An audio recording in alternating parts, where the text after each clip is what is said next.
I'll start off with Texas Southern. Mike does a really good job.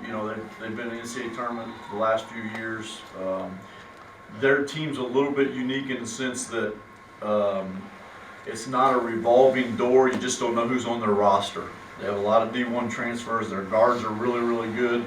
And Blanks and Chris Thomas and Coleman that played at Kennesaw State. Chris, we know really, really well. I've known him for a long time. He was in the same class as Colin's recruiting class, rated really high. He's a heck of a player.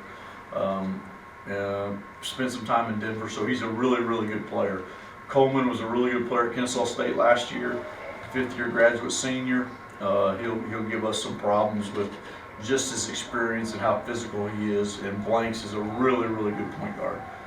Picked to be Defensive Player of the Year in their conference. So that gives us unique challenges. Then they have Rodriguez coming back. Didn't play last year. Averaged 12 points as a year ago. Didn't play last year. He'll be their four-man. Then they play Riley at the five. They're undersized. They also have Davis, who's a graduate transfer student from LaSalle. That's about 6'9", 280. So he's a big kid. So I don't know how much they're going to play him. The hard thing about getting ready for this game is that they didn't play any exhibitions.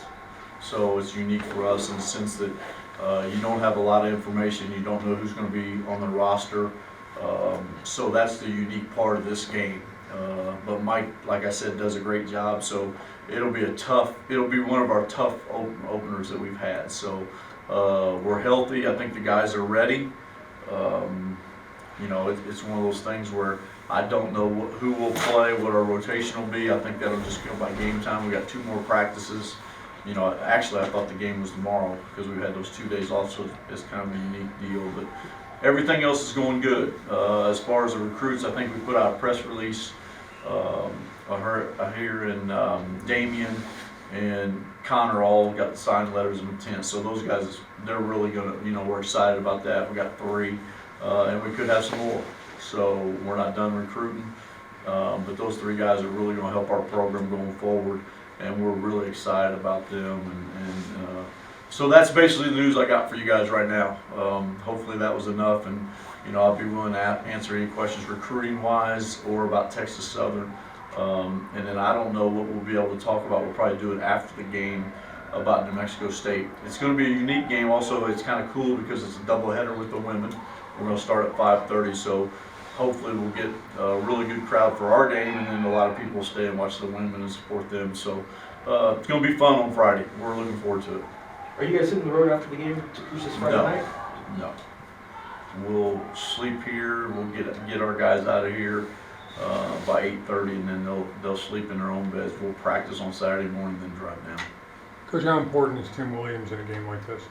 He's important just because you have to establish the inside presence, and he's going to be important in all our games. And I think Devin will too. I think Joe's coming along. I think, O's in a situation now where we can throw it to him, and I think Nick, with the right matchups, I think we can throw it to him too. It's just I can't put him in games where, we're playing 6'7", 6'6" guys where it's not easy for him to guard. So that's going to be his only limitations. But I like that we have different pieces to throw it to inside that we've had in the past, but Tim Williams is definitely a factor just because of the way he can score. I think the unique thing about Tim is he just is able to get position and feel pressure, but he gets fouled so much. If he can shoot between 70 and 75% from the line, he's going to produce a lot of points on the line for us. How about the big 7-footer, Coach? How much do you plan to play him? I don't know how much I'll play him Friday. I know I'll play him a lot more on Sunday just because of the matchup. But this is going to be a tough matchup for him. If Davis plays, the kid from LaSalle, if he plays, then we could maybe see Nick. It's just I'm not going to put him in situations. I thought he was really good the second exhibition game. I was really nervous the first one. I just didn't think it was the right situation to put him in. But I thought he did some good things the other night. I think he's coming along. He's working really hard. He's got a ways to go, but he's learning everything, and that's the most important thing. How are you approaching Nick's development given the fact that he's this type of environment? I'm just approaching it like I do with everybody else. It's just not going to be as fast because the language barrier and the speed of the game, and now with the 30-second shot clock. I think he's way ahead of guys that we've had in the past as far as making free throws and touch, and he knows how to pivot. He feels pressure. His thing's just the speed and the pace of the game, which I think he's figuring out. And if he does that, he's going to be able to play. Will this be a backcourt game, a backcourt? Yeah, I just think, it'll be unique in that our backcourt can't turn it over and our backcourt got to score points. And I think our backcourt can. It just depends on how many of those guys we play. I think what you get in trouble with, Lee, and you guys have followed us for several years, is that if you play 6-7 backcourt guys, what kind of rhythm can those other guys get into if they're only playing 15 minutes? So that's a decision I'm going to have to make, and there could be some unhappy guys as far as there might be some guys that thought they were going to play that won't play. It just depends on how the game goes. Coach Cullen's always been a good shooter. Mm-hmm. But it seems like it's a better shot now. More confidence. When you evaluate, I know it's tough No, I know. about your son. You're right. How much better is he this year than last? How much is he? Well, Henry, I think the biggest thing with Cullen, and to his credit, is he's just gotten so much stronger. And I think, his freshman year he was sick until almost February, and I just think he's stronger. I think it looks a lot easier to shoot it. It doesn't have a lot of wasted motion like it did in the past. I think in the past he had to use about everything he had to get it there from distance. So I think he's just so much stronger, going from, he played his freshman year. By the time we got him healthy, he's 170. One came back 155 from the surgery, and then last year he came in at 180, which was really good, but then we didn't have him. And then this year he came in about 197, and now he's lost some weight just because of practice and all that, but he's just stronger, and it makes it easier that way. Coach, what do you expect out of the 3 recruits, and what's the correct pronunciation on the Uguak is his last name. So it's I get confused on both names. I don't know what we're going to do, which name we're going to put first and which name, maybe put his first name on the back of his jersey. But great kid. I think the biggest thing with him, if you've seen the highlights, I think the biggest thing with him, he just gives you a big guard. He's a prototype NBA body as far as, like guys that you look for in the league that are really successful. Like Sam. Sam has that body. And we haven't had a lot of those guys in our program. Tony was kind of long and skinny, and so was Kendall. And we had problems against guys with those bodies. And I think we got 2, and we got 3 with X. So, and I think Dane can go into that because Dane's so athletic, and Dane can do a lot of different things. But he has a great body. He hasn't played a lot of basketball. They don't know a lot about him. He's from Sudan. They're living in Canada. So it's unique that his family knew O's family, so that was a unique thing. But he's about 6'7", about 215, 216, which is thick kid for being a guard. Damien, his dad played here, and he's excited about being here. He just has like the Tony Snell deal. He's got great length. He can move. He can rebound. He can really shoot the ball, and what we've tried to address is the shooting.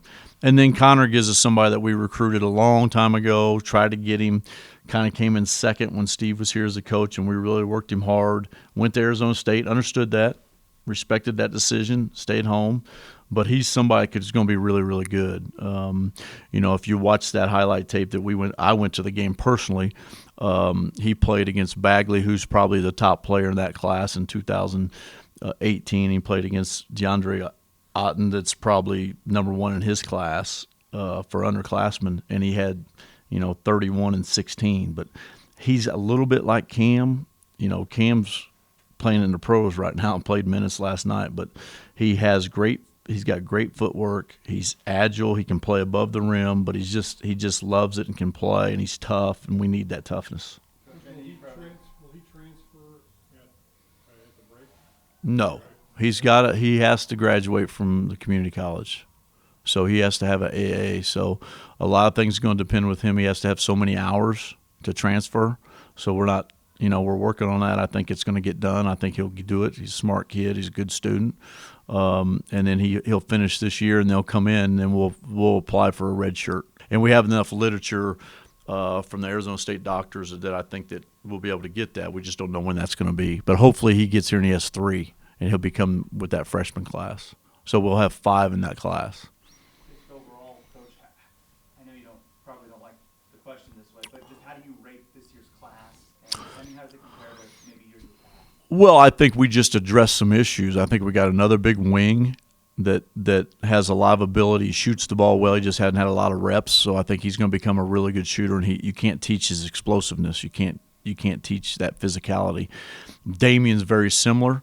I think Damien has great feel. I think Damien he's played so much basketball, and we've been very fortunate to have really good players that we've gotten from Indiana that have great feel, and I think he's one of those kids that's going to really be able to get to the basket, but also make jump shots and I think he's going to be an excellent defender for us. And then Connor is just somebody that's another low post scorer that we can throw it to, and he doesn't need to score points. You can throw it to him. He's going to make the right play. He can pass it. He's got great moves to the basket, and he can shoot the ball. So I think those addresses some issues, because if you look at our roster right now, Tim Williams is really the prototype four-man we have. We played two bigs. It might not be a center. You might see Devin and Tim play in this game together. You might see Joe and Tim play in this game together. You might see Devin and Joe play in this game. So, Connor gives us another guy that we can throw it to. And if you look at Joe hasn't established that, Devin hasn't really established that. They're just different players. So it gives us another guy we can throw it to, is physical and strong and can do some things with the ball down there. You talked about Tim Elijah for the past year when he was sitting out. Everyone knew this guy who's a good shooter was coming along. Is that pigeonholing him a little too much? How would you describe Elijah? I don't describe him as that. That's what everybody else describes him. I told him when I recruited him he's got to be an all-around basketball player. And I think at Butler he got set to where he was just a three-point shooter and just stood in spots, and then he took bad shots and then took some good shots. But I think the biggest thing about him has been his maturity. He's been really coachable. He's become an all-around basketball player. Like before he got here, he didn't want to guard anybody. And now he's taken upon himself because, his dad's a defensive coach. His dad's always been a defensive coach. He's a defensive-minded guy. And Elijah's really, really developed defensively, but he's really, really matured offensively. He's just got to slow down. He's done everything I've asked him to do. He can make plays for other people. And before last year, he couldn't do that. And I think he's really improved. So he says he wants to be the guy that ends up guarding the best guard on the opposing team. That's an easy thing to say, especially when your dad's a defensive guy. Right. To impress people. Right. Is he making those strides defensively? Well, he'll have to, because I'm not going to put Cullen on him. So, he'll have to guard that guy, or Sam will have to guard it. Depends on size and matchup. But right now I'm not afraid to put him on anybody. But, he's definitely improved as a defender. He's got great length. He's got good quickness. He can stay in front of guys. And the thing that he has to work on, and I think he has, is he's got to be a better rebounder. He's got great size to be a good rebounder for a guard, and I think he's worked on that. Do you feel like the guys that are seeing more minutes are comfortable kind of knowing where their shots are coming from at this point? Well, Lee, to be honest with you, I don't know how comfortable any of our guys are because they haven't played together. I mean, you're literally last year, and Gene wasn't here, but we talked about it today as a staff. When I had Cullen healthy, Elijah healthy, and Tim Williams, we couldn't play the starters. When we started playing them, they couldn't play against us in the team we had last year, and I didn't want to take those guys' confidence because we were fragile at that time. So those three guys have played together. But as far as our group, if you look at it, a lot of those guys haven't played that much together. They haven't practiced. In the summer, you're doing a lot of workouts, but they haven't really been in game situation, atmosphere where they've played together. Those two exhibition games were about it.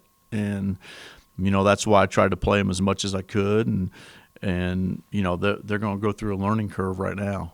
They're coming together. I think they were really good yesterday. Their biggest thing is that, and don't take this the wrong way, and they've got to get a nastiness to them. They got to get a toughness to them that it can't be like, well, you scored, I'm just going to go and keep doing that. They got to get some stops, and they got to get a toughness to them. Now, we saw that in the second game. I mean, you saw some guys get on the floor for loose balls, which we didn't. Hugh did that a lot last year, but we didn't have a lot of that besides him and Jacobs last year. But I think you saw Elijah get on the floor, Cullen got on the floor, Tim Williams got. I think X gets. I mean, we've got guys that are trying to make plays. They just got to learn how to play together.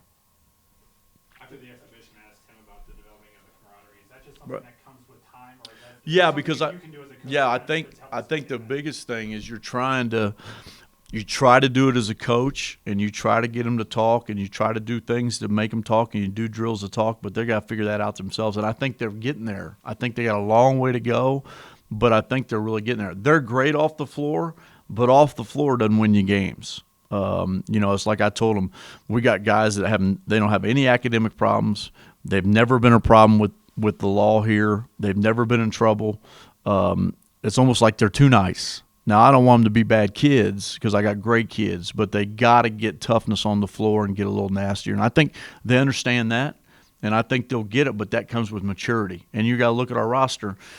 We got one senior. I keep saying it, but they'll get it because I think we got some veteran guys that have played Division I. You mentioned about the leadership. Right. Last time we saw you. Mm-hmm. Has that improved at all? Yeah, I think it's improved. I think you just got to challenge some guys in your own way, if that makes sense. And I try to do that in my own unique little style. But I've really tried to be a little bit more relaxed with these guys. Now, that doesn't always happen. When Steve and I were together, it was good cop, bad cop. When he would get wound up, then I knew I had to calm everybody down and go over and talk to him. And I had that with Lamont because he was with me for 2 years. Now we're developing that with Chris, and Chris has helped me. And I think Alan's stepped up a little bit, and Rencher's kind of calm anyway. He's really highly basketball intellect is really high. So it's a new for all of us. So it's a unique thing, but I kind of made my little point about that, and I think they understand what I'm talking about. But it's like I told Tim Williams, he's 2,400-yard passer in high school, heck of a quarterback. So he had to talk when he was a quarterback. He's just got to do it more here. And I think the tough thing with our situation is you got Cullen that sit out last year. He's a coach's son. It's hard. He's trying to make all the players happy. He's walking a fine line. He's trying to make me happy. He's trying to make everybody happy. And then he's got to lead also. Well, I need some of these guys like Elijah Brown, Tim Williams. X is doing a really good job of it, and Tim Jacobs does a good job. But it's a little different for Elijah and Tim because they haven't played for us. So they're kind of walking a tightrope. Just how much do I go? And I'm just like, you got to go both feet in. It's time to go. All right, now you're playing. Now you're part of it. You set out last year. Now it's part of you. It's their team. It's not my team. I coach them. It's my program that I have to do my job, but it's their team, and every team's different and unique. Coach, the Yeah, Henry. objective of your offense, Mm-hmm. you're out and playing like you really want to play. Right. What do you want your offense to look like, to play like? Well, I just think that I always want to put pressure on the defense. I always think you got to push it and you got to try to play inside out, but I don't mind taking quick shots in transition if they're good shots. I don't want to take bad contested shots, but I want to always be putting the pressure on the defense, and that comes with pace and that comes with screening, execution, but that's what I want it to be. I want to have great spacing, and I think that we're working on that. I think that's why we're able to score the ball right now, Henry. I really do. Yeah, we're going to run. I think we ran. Now, I kind of slowed it down after made shots because I think what's going to happen is we're going to see pressure and we're going to have to set up press breaks. So we might not run as much as we do on made shots because then that's when we need to get a bucket. So we'll have to execute. But if we get stops, we're going to go as hard as we can go. What about redshirting? Have you thought about? I've talked to a couple of them and they're not too high on it.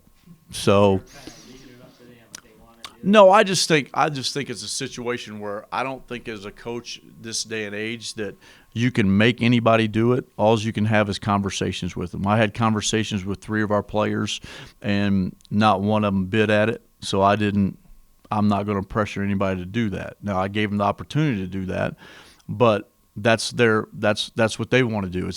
It's all about each of these kids. So, all I can do is try to help them and tell them why I think or what I think's the best decision for them, and then they have to make that decision. The season ticket numbers are down. How concerned are you about that? Is it just a byproduct of last year at this point, or how concerned are you about that? I think you'd have to poll all the colleges around the country, and I would almost bet you that all of them are down. And I don't think we'll be that far down. I mean, we went 30-5 the year. We had 9,000 season tickets on the renovation. So I'm not too concerned of it, but it is a byproduct. We didn't have a very good year last year, but they'll come if we win. We lost 7 in a row, and we sold out to place 3 straight home games. So our fans will come. I'm not too concerned about it. Your thoughts on the season opener, Coach? A lot of people, a casual fan, might look at that opponent and not think much about who they are, but this is Well, the way I look at our schedule – You're opening with a team that's probably going to win their conference. and then you come back, you play New Mexico State, who's probably going to win the WAC again, and then you come back and play Loyola, and they're going to be in the first 3 of their conference. So you're really, really, up in your schedule about who you're playing and what you're doing. I think everybody else we play, I think USC's better. Purdue's going to be at the top of the Big Ten because they're really, really good, and then they got Swanigan. So, it's going to be our schedule. We just try to play teams that were the top of their conferences.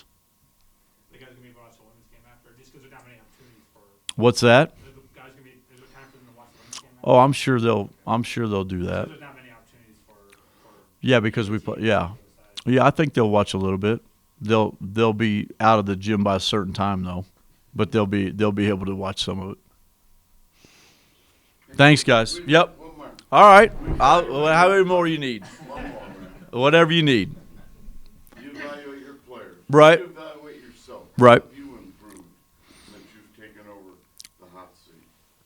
Well, I think that you don't know how much you improved until you come into this year and find out what happens. I think the one thing that I have improved on is I think I can handle adversity a little bit better than I could in the past because I went through it last year. So that's part of it.